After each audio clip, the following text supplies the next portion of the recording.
bukyanga mbeera mu music industry ekigambo ekituufu abayimbi sibafunangamu nnyo mukisa buli awo booteekamu ssente bootegekera show neebaako weebatuusa ekinene nnyo akulaga nti tolina makulu ge wakola yakulaga nti yali atuuse ne bootaali kikoze era abantu abo abayimbi abamu bagamba nti mukama katonda tosobola musanga mu paaka nkadde oba ku sifiti ng'ayogera ayita mu bantu naye abayimbi abasinga obungi sagala kulimba Sifunangayo artist yenna yali ansiima sigamba nti nkola birungi byereere naye mu music industry nkoze ebitundu 88 ku 10 kugatta ku artist ebivulu tutambulira mu loosi ebbanga lyonna omuyimbi n'omutegekera ekivulu ng'omuwaddeko minutes 5 ku 5 ng'omuwaddeko 3 ekivulu enkuba neetonnya akeera ku radio na TV kugamba nga biwamubye naye nga gwe wamutaddeko ettafaali omulanze okoze buli kimu z'omutaddemu ebiseera ebisinga tusingana amayumba gaffe tusingana motoka zaffe ba artist abapromota abategeka ebivulu nga sente zijja ku akawunti mu Uganda ndoza mulimu nga 2 abasigadde sente bazijja tuziyita mbaata milioni za 5 ku 7 milioni 10 ku 14 naye ekivulu ne bwe kiba kisaze ye artist aba afunyeemu nabo batafunye cash naye ekyo kyoba omukoledde ekyo yebeera cash olwolubeerera kati essaawa zino acidic vocals waliwo abankubidde nga bamwagala mu Royal Agency London yabadde Jobs Link naye ng'olwedde bamubuukinga dda era yankubidde naŋŋamba njagala ku mutabani wo bamuyita na mutabani wange naye mbagamba ndi nali event manager we namutegekera concert naye alina management naye nga bamubuukinga dda ab'e Canada Uganda yonna nsi yonna ono Uganda yonna yakagiyimbako ndoza 2% naye sifunangayo muntu ansiima abasinga bagamba asoose kulaba acidic vocals abasinga bagamba sikirabangako tebakusiima lwakubamba obanyaga ebivuluwe owulira kyekiri kyenkugamba ba artist abasinga abakozesa ekigambo bapromota batuuga bogenda okubatunuulira tebali successful ziba mbeera zaabwe sirinaayo muyimbi mu Uganda abayimbi abali mu Uganda abapya n'abakadde 75% buli muyimbi ekyobugagga kye nkirinako ettafaali gwenapangisa sheemu gwenapangisa 2 gwenapangisa 3 naye weewalanga nnyo okukulembeza ekintu ekibi ekimu okusinga ebirungi nkumuliita omuntu yabakoledde social media eno giraba show ya acidic yaggwa bulungi nnyo mu mirembe era nze mu show ze naakakola ne zimpa emirembe ne zimpa n'essanyu bagiyita ya acidic vocals mu shows zendekedde emyaka 27 yaggwa bulungi nnyo abaana audience nemuwa amatu eggwanga lyava abasoga ne Uganda yonna neggwa bulungi nnyo ng'empadde emirembe ze kyensinga okwagala mu nga nkola ebintu bino njala nnyo erinnya okusinga ssente ne bagamba abo olaba otegeka omwana omuto n'omutegeka mu kifo ekinene n'abanene kye batasobola kukuba ekyo kyansanyusa nnyo era gy'emirembe gye nsinga okuba nayo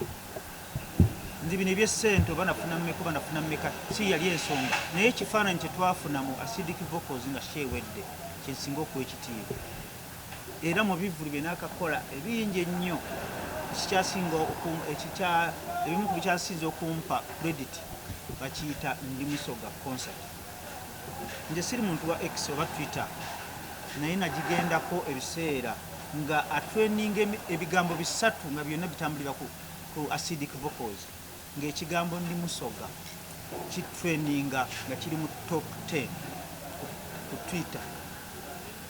erinnya acidic nga litraininga ku X eyo si nyangu mu Facebook ne TikTok osobola okubikuba nga kuliko n'ekigambo ekirala Google Cricket Oval nga nakyo kyatraininga acidic vocals nze acidic vocals sira kye mubanja wabula mwagaliza kimu kyokka butava ku track butava ku mulamwa era ekyobugagga acidic kyo ng'oggyeko eddoboozi lyo n'obugambo obulungi bw'oyimbira abantu ekyobugagga kyenkulabamu discipline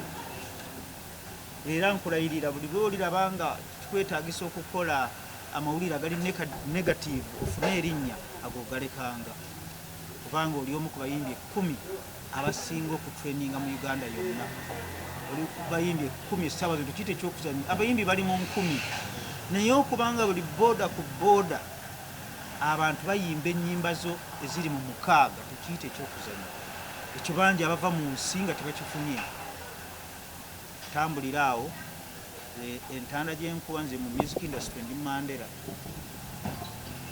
era so omuntu asobola okuva n'akuba oluyimba lumu n'akyaka ne mbagamba nti oyo mulaba wadde alukubye naye tagenda kuwangalira ku chart myezi 6 kubanga omusajja abakulu bakugamba enkuba esobola okukwata abantu olw'experience gy'alina nagate yenkuba ekuttaawo mugyeeyo ebisolo byammwe enkuba etera okuvaawo etera okubeera muzira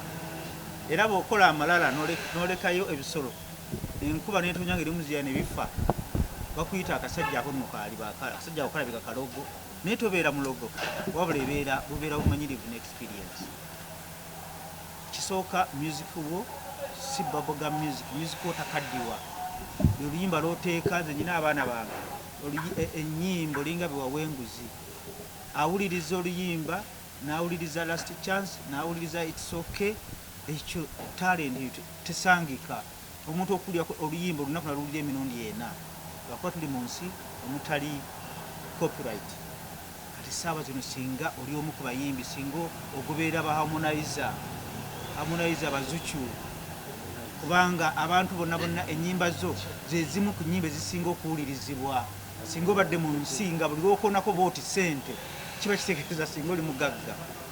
singa n'okuzungazunga bino genda ebivulu singa tekiriiwo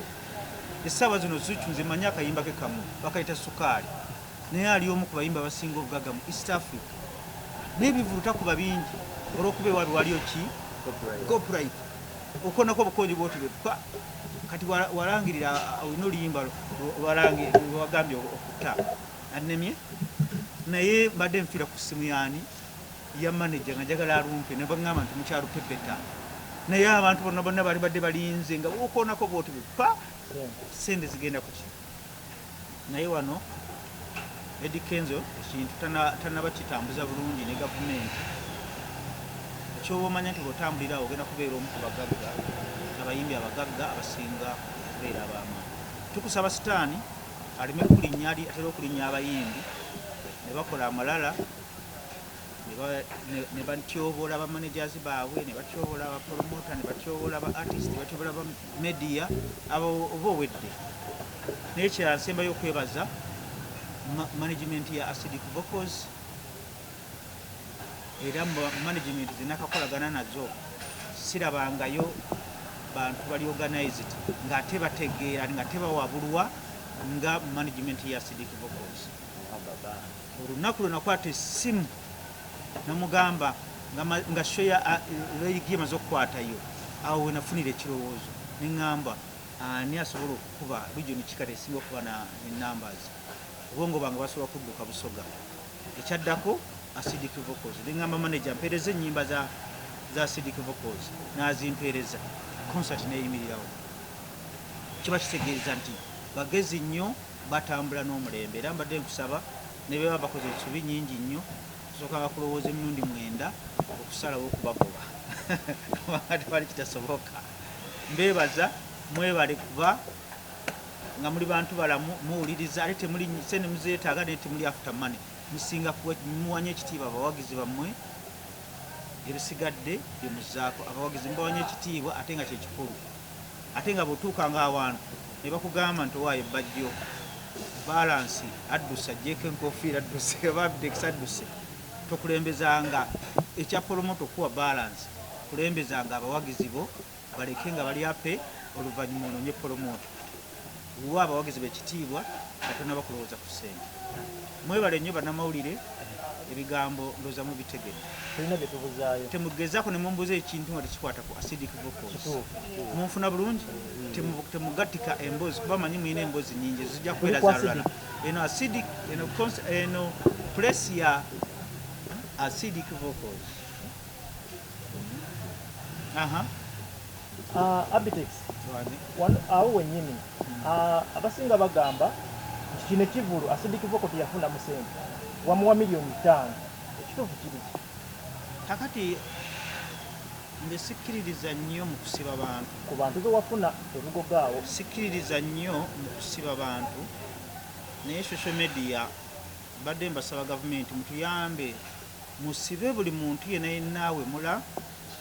awemula ayogera kalebule asala ku bigambo abantu bitali bituufu Kenya Tanzania babuloga baayo bafunye ssente tebavumirira teboogera bafuna views mu kintu ekituufu era mbadde nsaba buli muntu yenna awemula gavumenti mwakola bulungi nnyo okunsibira omwami ole yavuma obwakabaka bwa Buganda baŋŋambye mwasibye ne madubara naye limba mwamukutte mu munywereza eddala waliwo omuvubuka alinga ekinyonyi kino ekiwuggulu ayambala bigalubindi biddugavu namuwulidde nga anjigirako okwogera naye sigenda muwa matu ne mulinze obusoose musonyiye n'ogwokubiri nja kumuwawaabira naye kimanyi bannamawulire mwagala nnyo okumanya enkolagana yange ne acidic vocals nze acidic saamugula acidic yampa omulimu ne mutegekera era konsati neggwa bulungi nnyo kata nabawoza simanyi bamuwa $5 million bamuwa ki eyo propaganda kitugamba abantu abo tugenda kubawawaabiranga agende mu kaguli ekivubuka ekyo bakiyitaane kyambala bigalubindi nakirabye ku TikTok bakiyita kyani kyekyani ajja kubeerayo mu kaguli ng'aliyo yekka ensonga ezo nze tuzireke naye kye mbamumanya nti acidic ekintu yakikuba ate buli muntu ali ape osobola okwebaza omuntu eyakulyaza amaanya oba otegeera bulungi acidic ono mukwano gwa Serena Bata naye ebibuuzo bye byebyo acidic oze kwebaza kituufu naye ng'ensawo sente wazifuna ze wali olina okufuna oba wali oyagala abantu nga tofa ku bya sente bakuwa $5 million n'osirika byonna nali mbyagala era Mukama Katonda n'abimpa bakuwa sente bana press conference ndowooza kalugikomyawo mukwano gwa Serena Bata kumundabira Serena Bata yaddawa anti nange mukubuuza ali mukwano gwo naye mugamba nkwireko ambuuzeeko gyendi otugambe olina ekivulu kijje ekyokwebaza eno press conference ya acidic vocals naye mu gw'omukaaga Mukama banabatuusizaayo nga tuli balamu ngenda kutegekayoko 27 years of Abitex promotions abayimbi mwenna bentaddeko kettafaali benkoledde ebirungi ne benyiizizza mbanyiizizza nga sigenderedde mujje mubeerewo abayimbi munyimbire bakomedian munzanyire ab'emizannyo oba kickboxer mwenna bagolola Moses basemata ne President Museveni we alina okujja bana musambisa omupiira 2 Kyagulanyi Sentamu naawe toyinza kuneerabira naawe ogaana okubulayo ate naawe nziremu nkusabike buto kubanga olina okukola ebintu bingi nnyo okumusanyusa Kyagulanyi kubanga promota wo munyiivu ate tomunoonyaako bonna ngenda kubawandiikira bonna balina okubeerawo nzijjeko enkofiira mbeebaze ngizeeko endongerege ndi mu maaso kale press conference tugigadde Abitex kati nnyo emabegakaawo lagadi babadde bamucelebratinga ku federation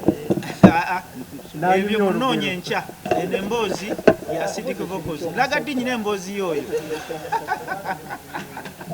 lyrical boy Kakayire Mutwahiri tuli wano olwaleero ndogere mu Lusoga okay, no problem. We are here today ekindesi njala kwebaza mwami Abitex Promotions for everything kye yankolera mu bulamu bwange ne ku kabya yange using as a acidic vocals. I really do appreciate and my team n'abantu bange bonna n'abawagizi bange basiima era ne tusalawo ne tugamba tuyera kukolesa olwaleero